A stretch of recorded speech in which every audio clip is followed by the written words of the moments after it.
It's Brian Preston, the Money Guy.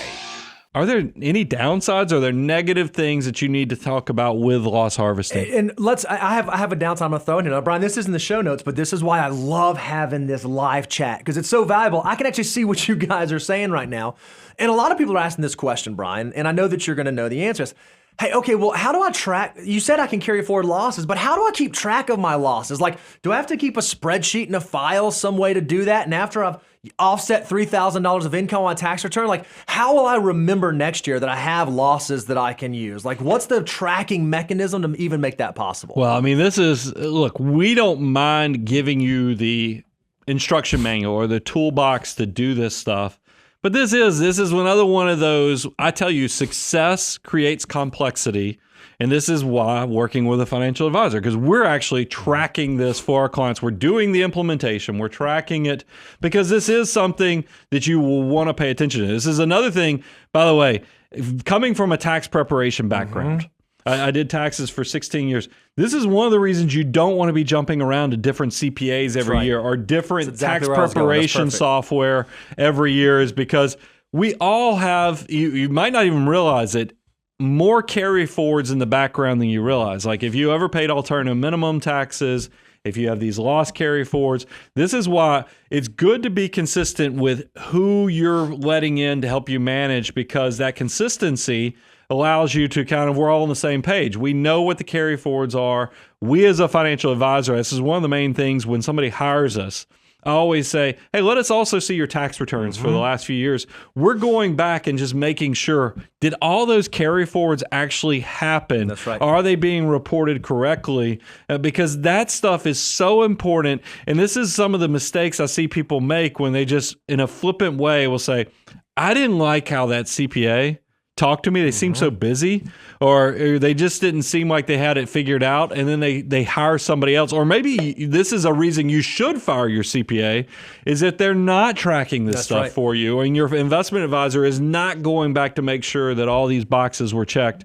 This is important stuff, but you have to have a plan, and you have to be consistent with how you're carrying out that plan so that these things aren't being left on the sideline, because the government's not doing this for you. It's requiring you to be proactive in your financial life. So that's one downside, is there is some tracking mechanism. But if you're using a consistent accountant or you're using a consistent accounting software, I know a lot of the major providers, they'll naturally do it for you. They'll naturally bring your carry forwards forward into these years. We've already talked about this. Wash sales can happen. It's a real thing. So you want to make sure. Now, what happens when you have a wash sale? It's not like you get a citation or a penalty or a fine. It's just a transaction doesn't serve any benefit for you. They end up adjusting the basis in your new holding by the amount of the wash sale. So that whole strategy you try to take advantage of serves you no purpose. They just do a mathematical calculation where it nets zero to you, and you receive no benefit from it. The other thing, and Brian, you alluded to this a little bit, is when you're loss harvesting, it's during volatile periods. It's during periods when your holdings are down and valuable, and frankly, that can be pretty emotional.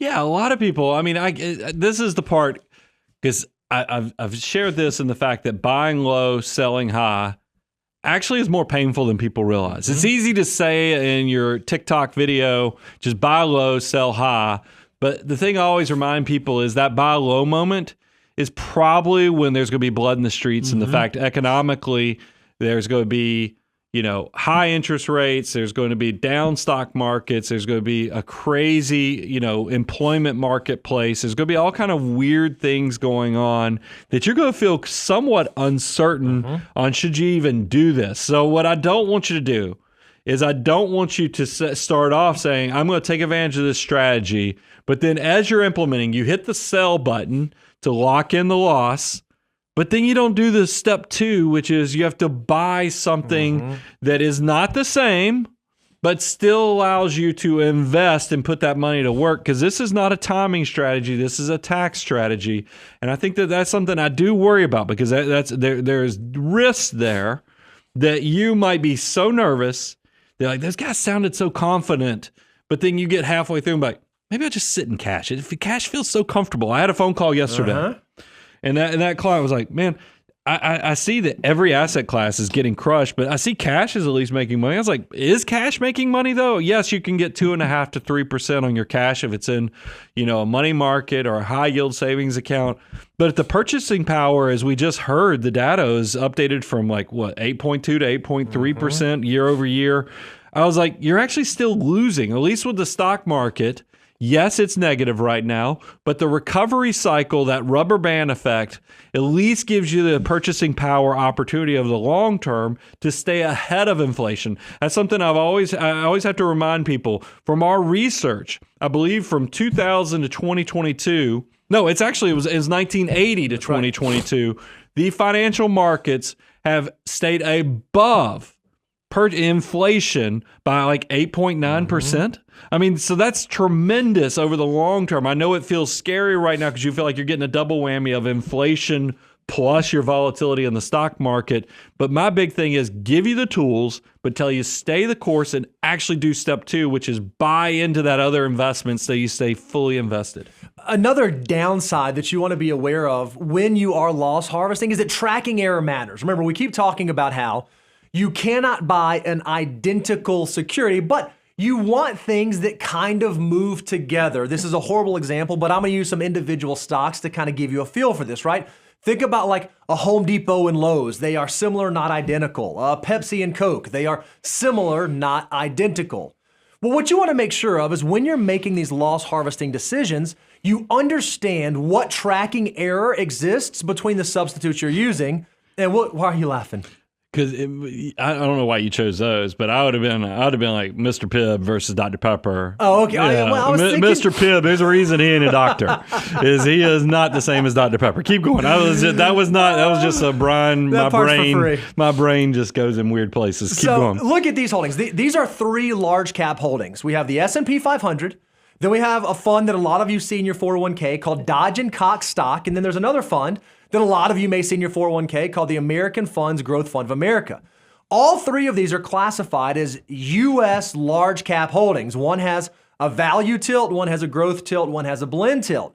Even though they're investing in similar sized companies and similar types of markets, you can see that what they have done in 2022 has been very different. You would suggest that there is a significant amount of tracking error between these 3 funds. So if you are loss harvesting and you get it wrong, maybe you sell the bad performing fund and you buy the good performing fund at the wrong time or vice versa, you may be impeding your overall investment strategy. I think this chart is fascinating to me because if you look at it, I think it's worth to just draw attention to it. The S&P 500 actually sits right in between. We know this is the index that tracks, it's kind of a blend of large cap. Yep. It's both value as well as growth stocks that make up the S&P 500. I think it's interesting that in your example here of tracking error, Dodge & Cox stock is a value tilted. You can see it's actually done better because conservative stuff does better. The American Funds, Growth Fund of America, has a growth tilt on it. It got hammered because of that growth tilt, and that's why it's just interesting because they're running in very similar. I mean, it almost if these were EKGs, you'd be like, oh, those are similar heart rates, but there is enough difference there because one is value, one's growth, and then that it's like the Goldilocks of the S&P 500 is right in the middle of them. I love it. So make sure you understand how closely the 2 things that you're substituting track one another. And then here's the last one. And this is the one we always get some hate on, Brian, right? Whenever we've talked about loss harvesting in the past and taking advantage of it, the internet trolls will come out and say, but guys, you did not think about the fact that you're just resetting your bases. While you may be harvesting some losses now, all you're doing is just setting yourself up for bigger taxes later, right? Yeah, I mean, if you invested $100,000 and you did this whole loss harvesting when it went down $20,000 to $80,000, when it goes back up to $100,000, if you just done nothing, you're kind of at the exact same place. The person who sold at $80,000, you're like, now you created a $20,000 gain for yourself on paper, and that offsets. So you really have done absolutely nothing for yourself.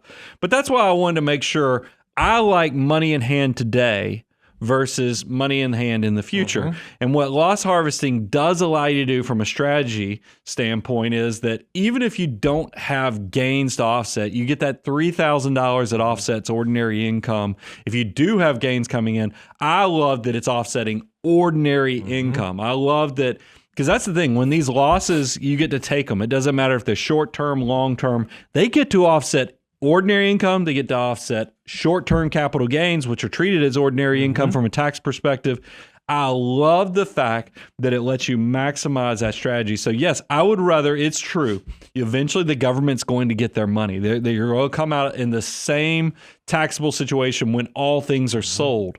But why not, if I can get $1,000 today, if I can, on the $3,000, or if I can use all $20,000 and get $10,000 today, that $10,000 in my hand today could be put to work somewhere else. There's an opportunity, not cost, but an opportunity to actually deploy that money for my benefit. And in the wealth building, those little steps, is what is the difference in the journey that gives you that little bit of an edge. I've seen people say over the long term, this could equate to about a 1% per year performance advantage if you are employing this type of strategy. That's something to be mindful of.